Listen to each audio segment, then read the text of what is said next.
Hi Capricorn, and welcome to your New Year's breakdown for 2023. My name is Shelley Overton, and I want to welcome you to the site and thank you for joining me.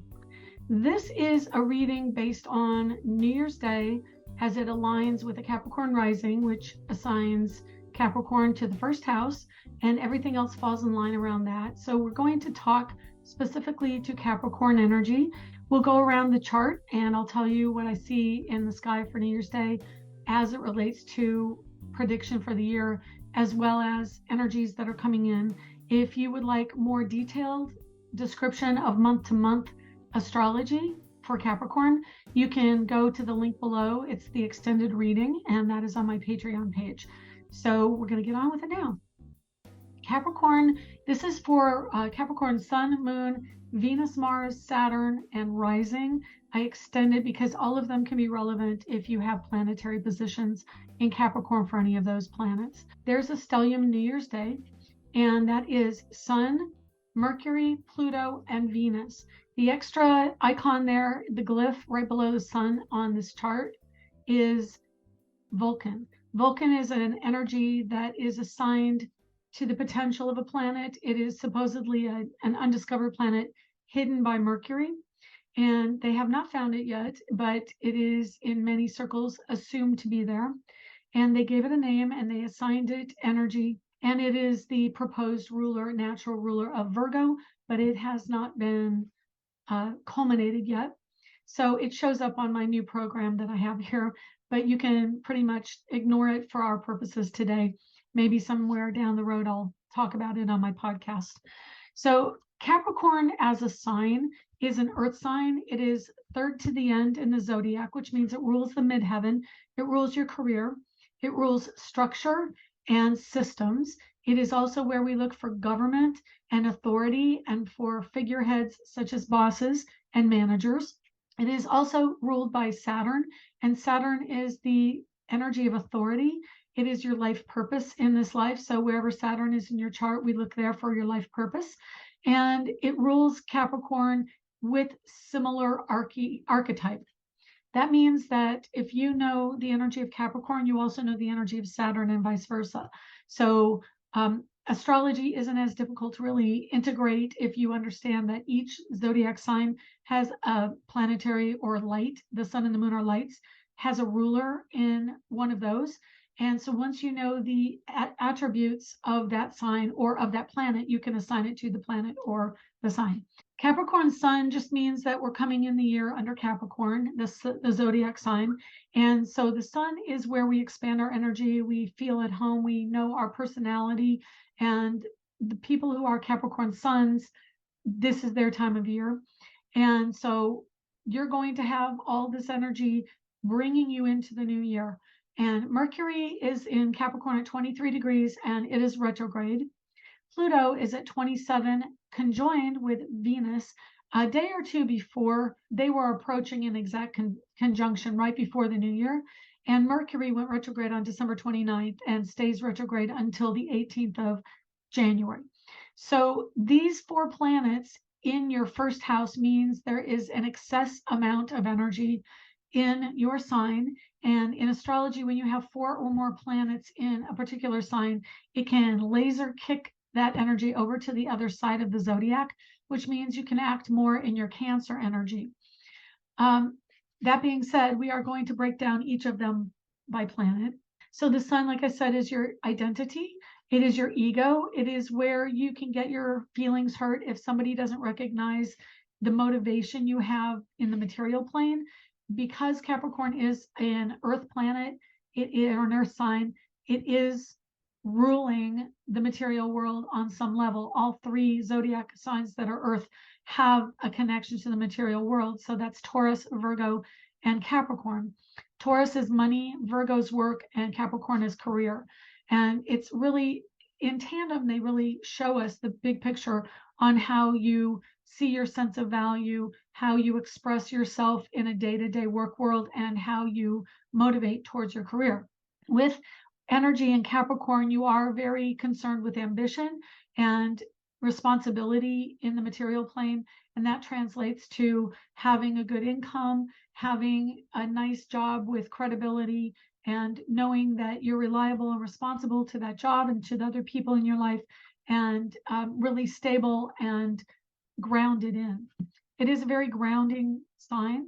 It rules systems as they pertain to Earth in general. It is very dogmatic as a sign, which means that you come up with a belief system, and it is a cardinal sign, meaning it's the first sign of its quadrant in the chart.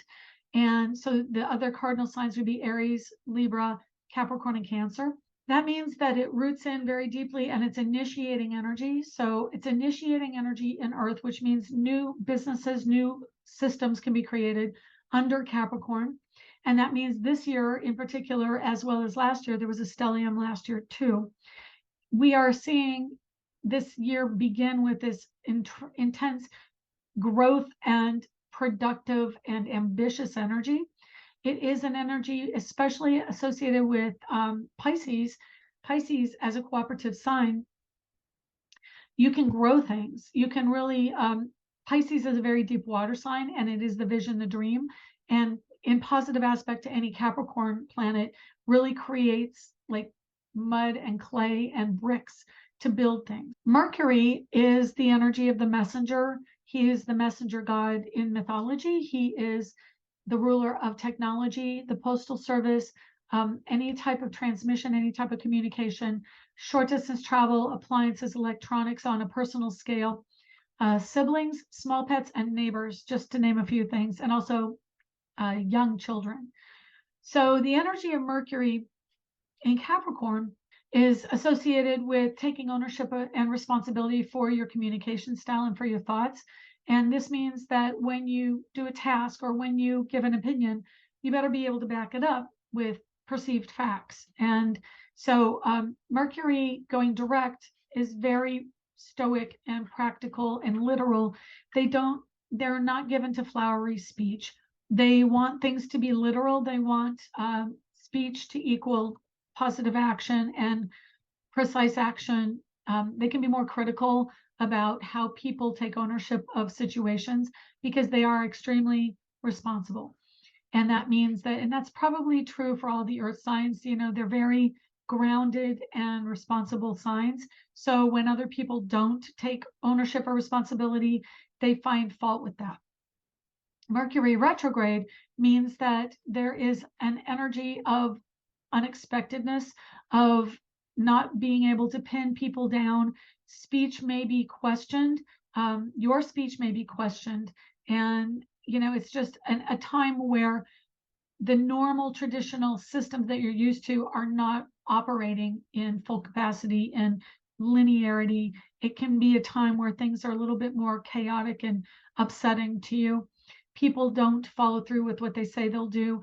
Especially at this time, we have Mars in Gemini, which answers to Mercury in negative aspect to the sun when the year came in, and that is 150 degrees apart. It's called a quincunx, and I'll say it a lot during my podcast for the new year, but Mars retrograde, Mars goes direct, and that is the engine of our career. When he goes forward, he's looking to do tasks, get things done, and in whatever sign he's in, that's where the engine, kind of the modality he uses.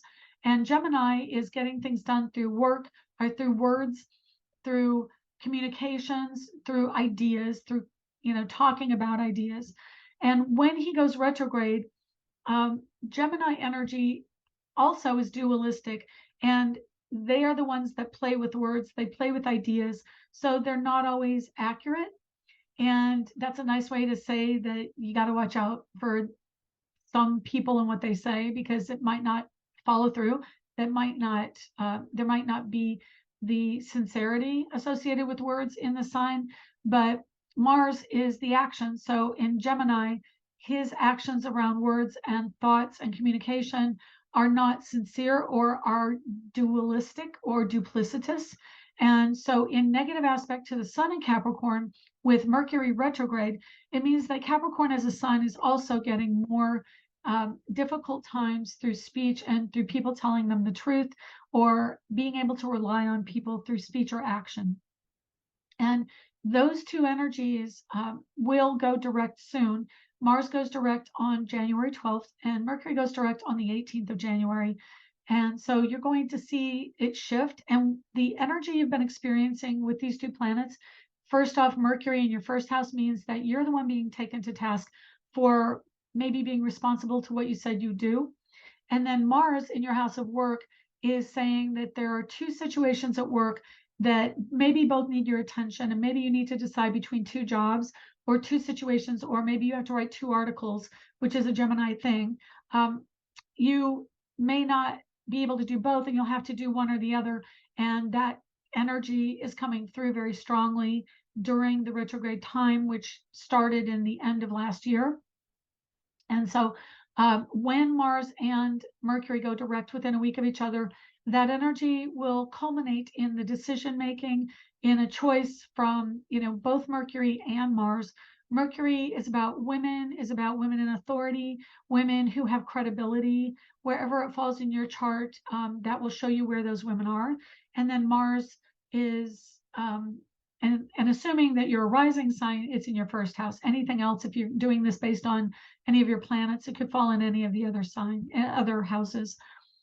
Mars in your chart, if you're rising, is in the sixth house. And so that will clear up. And then whatever you were dealing with as far as a job or a work situation and project will move forward again after that. And you will be able to more easily understand what you need to do to make that happen, because Capricorn is about the structure of it, and Mars is about the tasking and action of it.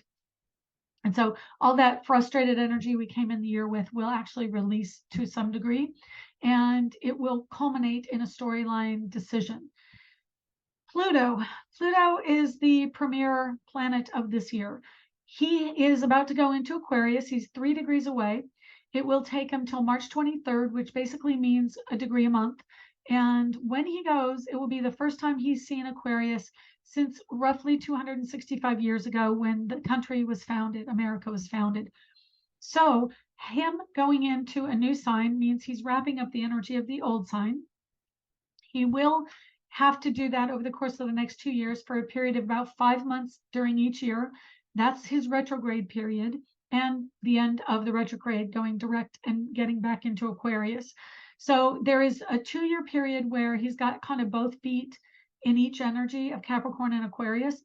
And currently at the end degrees of Capricorn, the storyline for the time from 2008, when he actually entered Capricorn, until 2023, which is when he moves out the first time, is the story of shoring up where you're responsible, who you're responsible to, and what you believe other people think of your value. Pluto is a planet of how other people see our value. So it is a dynamic of connectivity, and that usually expresses through commitment, and it can express through the law, through legalities. And a classic example of this in the public eye would be the January 6th report taking to task Trump. And that would be because he's a Gemini sun, I believe Mercury. And Capricorn is the structure of government, and Mercury rules Gemini. So Mercury in Capricorn is going back to the past while retrograde, adjusting what needs to be done, and then culminating the story once Mercury goes direct. And then Pluto is a major shift and change around who's responsible and how we're responsible and who is going to keep us responsible. Ultimately, it is ourselves. And that is the storyline going into Aquarius. Aquarius is the energy of autonomy. It is where we don't want people to tell us what to do, and we want to take care of our own ownership, which is kind of a thread through the air signs. Gemini definitely is a thinker and an idea person. They aren't as engaged with other people other than socially. They can be very chatty, but they're not necessarily engaged enough to care if they've said something and maybe it isn't being taken well. They think on their feet, and they are always on the move and on the go. So it gets really tedious and cumbersome for them to always worry about the fallout, which is also kind of an energy in the physical world of the opposite sign of Sagittarius. But the air signs, they are a certain amount of intellect and detachment from that connectivity, with the exception of the idea of Libra, which is one of the third air sign, Aquarius, Gemini, and Libra. Libra does want connection and thinks a lot about the connection to other people, but has a hard time grounding in that energy. So if you think of the air energy of Libra, it is more hard to make decisions. They are cooperative with everybody. So interestingly, Gemini, it does connect other people, but it can be very self-interested. And especially with Mars there, because Mars is a strong initiating energy ruler of Aries, which is also kind of somewhat similar way. So Mars and Gemini is very much, it's what I want to do, and I'm not worried too much about you. Aquarius in your second house, that energy is going to be for Pluto. For Pluto, Aquarius is going to be freeing on some level, because Capricorn is very much duty bound and, feels restricted by the burden of duty. Aquarius makes up for the sign before, which a lot, if you go around the zodiac, each sign can make up for the one before by presenting an energy that the one before did not have. And Capricorn is very engaged and enmeshed with hierarchical thinking and paternalism. And Aquarius is so self-motivated. Its connection to the collective is community. They want the Gemini or the Aquarian people are much more about how they connect to community while maintaining independence and autonomy. So it is kind of like the pretty purple flower in a field of daffodils. And they want to know that it's okay, and it is okay. So Pluto, which is psychology, going and value to others, goes into a sign that is going to be very much a purple flower in a sea of daffodils. So you have to get okay with yourself. That is the lesson of Aquarius, is we each are individuals and we are all part of the whole. We are all part of the collective while maintaining independence and autonomy. And so that storyline's coming in for you as of March 23rd this year, when Pluto moves into Aquarius. It's only there for about 6 weeks direct, and then he retrogrades in June. Actually, the end of May, around May 20th, 21st. Pluto retrogrades at 0 degrees of Aquarius and then heads back towards Capricorn for the rest of the year. So we're going to feel the first half of the year is new and fresh and initiating energy. The end of the year is going to be going back over the old storyline from where we were and wrapping up loose ends. Kind of like when you move house, you have to go back and clean everything up and make sure that you didn't leave anything behind. It's that kind of energy. And then Venus joined up with Pluto on New Year's Day, and she is the, again, authority person within the environment. She can be an aunt, a mother, a sister, a friend, or a boss, anyone who is the person that people look to for stability and responsibility. And because she joins up with Pluto, it is a year of major psychological shift and change for women in that part of your chart. In the first house, it is you. You're the one who's going to really have a revelation about who you are, what you want from this world, and how you express your feminine energy. Now, having discussed Capricorn, if you'll notice this chart, it is the most energy. It is where the most energy falls in your chart on New Year's Day. And the next area is down in the third house and the fourth house with Pisces and Aries. But we're going to get to that. I'll talk about that in a minute. I just wanted to point out that your chart is heavy in the first house of self, and then in the third house of communications, and the fifth house of romance, creativity, and children. So there is really strong earth energy for you and a bit of water. And then the air energy coming in is represented by Saturn in your second house. Saturn in Aquarius in your second house is the act of getting your career on board with this new energy of autonomy and community. So Saturn makes the structure in square to Uranus, the ruling planet of Aquarius, which is over on the other side in Taurus. There's been a square for the last year and a half between these two. There were 3 squares direct, and now Saturn's moving on. Uranus is still retrograde, so Saturn will not be in this particular square again. And that means that now he knows what he needs to know about technology, about cryptocurrency, about any systems that have had their moment of responsibility needed to be taken in that realm. And I think we can all agree Elon Musk was not very happy about this energy as the guy who had the cryptocurrency that tanked. So Saturn is now facing the last 8 degrees of the sign. He will go into Pisces in March. And so he also is wrapping up the need for systems associated with technology to shore them up and make them more reliable. That's his job. That's his duty. It's his focus. When he goes into Pisces, his new focus will be on the Piscean energy, which is psychic awareness and being more in his emotions and sentimental energies. This is also the vintage area of the Zodiac and film and movies. So he's going to set his sights on the entertainment industry come March. The other thing about Saturn in Aquarius is the eccentricity that he really looks at and researches. Uranus and Aquarius are the representatives of the LGBTQ community. And Saturn has really, when he came in, there was a stronger push towards more governmental recognition of LGBTQ marriages and rights within society. As he goes into Pisces, he's going to be looking more at the subconscious, the hidden, the esoteric, metaphysical, things like that. And he's going to try and understand how to make that more of a reliable field. So study and research, maybe bringing it into mass awareness much more. I would definitely acknowledge that as Saturn goes into Pisces, you're going to be seeing more of your own desire to express a metaphysical side or esoteric side of your personality. It can also mean that your communication style, which is normally, if you have Pisces planets, it is very quiet and observational.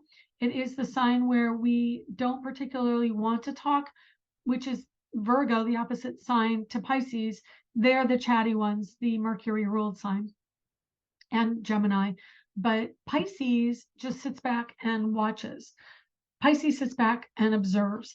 And with Saturn there, that's what we're going to do. We're going to start taking more esoteric energy in. We'll start to pursue dreams and daydreams. And what does it mean to have some of this energy that is not necessarily understood? There is channeling energy associated with Aquarius as well. Information that comes in that we don't necessarily know how we know, but yet we do know it. And maybe behind the scenes, I haven't heard a lot about studies on that kind of thing, channelers and stuff. That particular energy was part of Saturn and Aquarius, including science and expansion to space, which also we saw much more of, and technology and electric cars, things like that in the last few years. So moving into the third house of Pisces, currently you have Vesta, Neptune, and Juno there. And Vesta is home and hearth. Neptune is the ruler of Pisces and the dream, the vision for your life. It is an ideal situation associated with neighbors, siblings, how you think, how you communicate. You may idealize speech or the way you communicate through the arts or through painting, through that type of expression. You may idealize it and not really see a blind side or not see a side which is your blind spot. And Pisces is kind of where we have the blind spot in our chart. It is the 12th house. And when Neptune is direct, we are much more capable of unconditional love, especially with Neptune in its own sign. And then when it goes retrograde, we're more practical. We take the rose-colored glasses off and we see things for how they are and how people actually treat us. So Neptune really has about 7 months of direct and 5 months of retrograde ish. And when that happens, when that retrograde happens, we get things much more practical and we're not as inclined to give people a pass on their behavior. When Neptune goes to, when it's in this direct motion, we have more of a big heart and just accept people for who they are, which is kind of a natural modality for Pisces energy. And that may mean you have a really loving relationship with your sister or your siblings and your neighbors and small pets. This is where we may have multiple small pets or multiple pets throughout our lives. Um, we just really are a universally loving energy in the third house, and we communicate it. Jupiter in Aries, that just happened. It was going on last year around, I want to say March or sometime up till May. Jupiter was in Pisces, then went, I think it was March, went into Aries. And then in Aries, he initiated the energy in the same place. And then he retrograded back into Pisces for a period of time. And only recently, in the last part of last year in December, did he get back to Aries. And so we're going back over the same energy we had around March, April, May, June of last year. And it is in the home sector, which means you're expressing from now until May, when he gets into Taurus, you will be putting a bunch of energy in home and family. You'll have a drive to move forward, maybe go visit, because Jupiter is the expression of travel. It is a spiritual expansion. There may be something that happens within your home environment that triggers a spiritual growth situation and scenario. Jupiter is education, higher education, and Aries is taking action, aggressiveness, assertion. And Jupiter and Aries in the house of home and family, this is where we're going to exert and express our independent minded idea of spiritual growth or spirituality. We challenge authority with this energy, which coming in the beginning of the year, of course, Jupiter squaring the sun or by sign. He squares all the Capricorn planets by sign, but he's not in exact square to the sun. He was a couple weeks before, or a week before the new year. Jupiter in your house of home and family will express maybe the desire to move, the desire to learn about domestic things and aggressively or assertively grow in trying to understand or build on what you do around the house. This is a great energy if you are going to buy a house or sell a house. Aries rules sales. So I do really strongly see that moving house is in your chart if you're if you're a Capricorn rising, or it can also influence you with other planets, and Capricorn doesn't have to be an exact hit to that house. But if you're a Capricorn sun, for sure, you can also have this energy. And building a new house would be something that I think would be an enjoyment activity for you. And then Chiron is at 11 in Aries. Jupiter and Chiron do join up. This is the energy of masculine drive and expression, assertiveness, aggressiveness, and even violence. It rules knives, it rules guns, it rules hammers and construction tools, things like that. So when Jupiter gets up with Chiron, there could be some expression of agitation or aggression within the home environment. And just know that that's a strong potential for this year. We'll get into it more in your extended reading. Links are below. And finally, coming around the other side of the chart, Taurus, Moon, North Node, Uranus, all in Taurus. Uranus is retrograde until the 21st. Uranus, again, rules community, rules autonomy, entrepreneurship, and it's in your house of love, romance, creativity, and leaders. And so you've been finding that there's an expression of any or all of those energies currently. It is a destiny moment with the North Node dancing back and forth with Uranus over the course of the last year. Coming in this year, it is still a conjunction energy. North Node moves through the Zodiac retrograde, so it goes from Taurus to Aries to Pisces, Aquarius, etc. So it goes backwards, and now that means even though Uranus is retrograde, North Node is going to get away from Uranus. They had that moment of destiny last year, and because Uranus was retrograde, because Mars in Gemini may have indicated a partner or a dynamic of sexual attraction, and Venus is in Capricorn doing the structure of it. Mercury is the idea of a partner in the feminine sign of Capricorn. The way these planets read with their interactions, the way these planets read is there could be some storyline coming in about romance, coming in about your children, or coming in about money and love with the Taurus energy, or growing something, whether it be retail or a love situation, or even growing children. You have a very grounded energy that's been challenged by Uranus recently for the last probably decade. 8 years to 10 years, Uranus was in this energy. And so you've been really pursuing money from creative endeavors on your own, whether it's a hobby or an avocation or an actual vocation. That energy has been really triggered and will continue to do so. But as of the 21st of January, you're going to feel more freedom to express that entrepreneurial expression or yourself within a relationship energy. And then friendships are also under this area of the zodiac, and it may mean you have unusual or exceptional friends.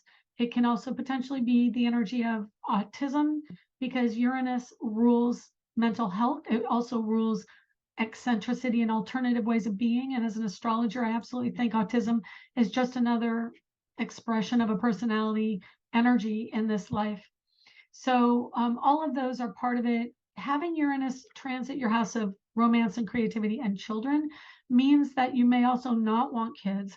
If you are a Capricorn person, Uranus may have made it difficult to have kids at this time, or you may have chosen to adopt children, which is also Uranus in the house of children. Throughout the year, Uranus will still be in Taurus, and so it's just going to continue the storyline here as we go on. Mars in Gemini turning direct, it actually completes a triangle in your chart from Ceres, which is an asteroid of harvest and growing something like agriculturally or diet-wise, or women and mothers as they cook, things like that. Ceres at your midheaven means there's a growth of a partnership in career. It's in trine to Venus and Pluto, which means there's a woman and a major change around the woman energy as it relates to authority. And then finally, Mars in Gemini means there could be two potential people that you're looking to work with, and that is in your 6th house of work. So when Mars goes direct, it will show you which one is the better choice. And then when Mars gets to Cancer, which is in March 25th, Mars gets to Cancer in March as well. And when that happens, it finishes off the story of activity around trying to balance that partnership situation and know which person to have. And then it gets into your house of marriage and partnership, which means that you're going to have an expression of home, family life, and marriage. It could trigger energy within your marriage or trigger a marriage and a shift and change, especially with Jupiter going into your 4th house of home and family. Those 2 points in your chart are triggers for a new marriage and a new home.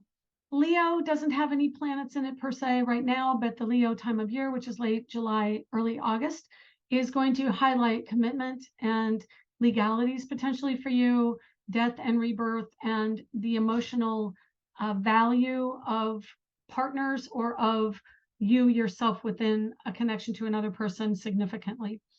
Virgo, also no planets, but it is the energy in your house of higher education and travel and spiritual growth. And this is an energy where you're more focused whenever, especially when planets transit this area of your chart. Doesn't just have to be that time of year, the season for Virgo. It can be anytime a longer moving transit happens, like Saturn and Virgo. You're going to think about travel for work. You're going to be more engaged with teaching on a larger scale, like a professor, a higher education kind of thing, or you may have more interaction with teachers, or you may want to learn more at that time. Spirituality can be more practical. You may feel that work is your church. And Virgo, I mean, it's the house of Sagittarius, which normally is very driven and rather polarized in how it behaves. It can be all or nothing. And Virgo in that area means that you're either all out working or you're taking time away to recoup. And it could mean that you want to do some traveling alone or in a work environment.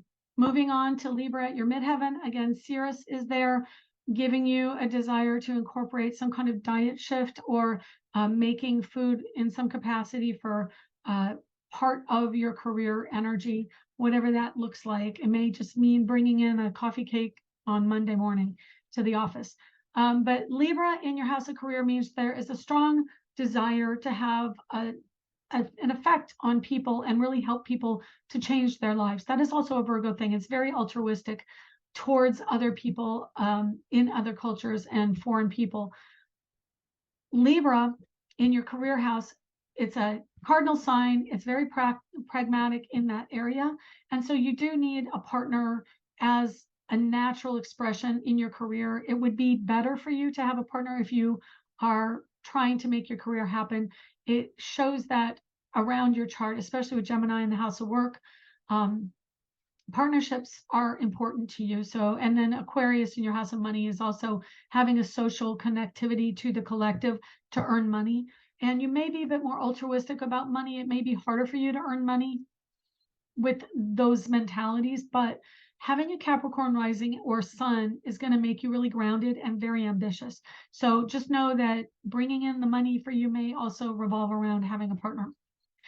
Scorpio is commitment in money from career, and it is also the energy of commitment, the energy of having another person in the environment to guide you or to bounce ideas off of. And legal issues are Scorpio. So it really does kind of reinforce the idea of having a legal business commitment in your career. And then the South Node in Scorpio is going to be fated moment around a partner or a commitment to someone that will ultimately help you in your career. It is subconscious and subliminal energy. It is acting behind the scenes. People may not even know that you have a partner in your career, but yet you do, because Scorpio is so hidden. It is money from other people, so you may have an investor. And then finally, Sagittarius in your 12th house is a tremendous energy around growth of spiritual awakening. It is, I'll just tell you all Sagittarius energy: horses, athleticism, spiritual growth, travel, seeking out new experiences far away. So when you travel, you do enjoy learning and growth, and that's a really strong energy in your chart. You are a shaman on some level, or have that energy. You like to teach and you like to learn, and you like to immerse yourself in a more etheric modality at times. In your alone time, when you're away, you can really bring out more of a psychic or yogic kind of mentality. Anything that is mystic can interest you with that energy. And so when transits go through Sagittarius, which is the end of the year, that may come about more for you. Okay, that's your 2023 in a nutshell. I hope you enjoyed it. And please do, if you are interested in transits coming in for you throughout the year, that information will be linked below, and we will see you again in the podcast. And thank you for joining me. Take care. Have a great 2023.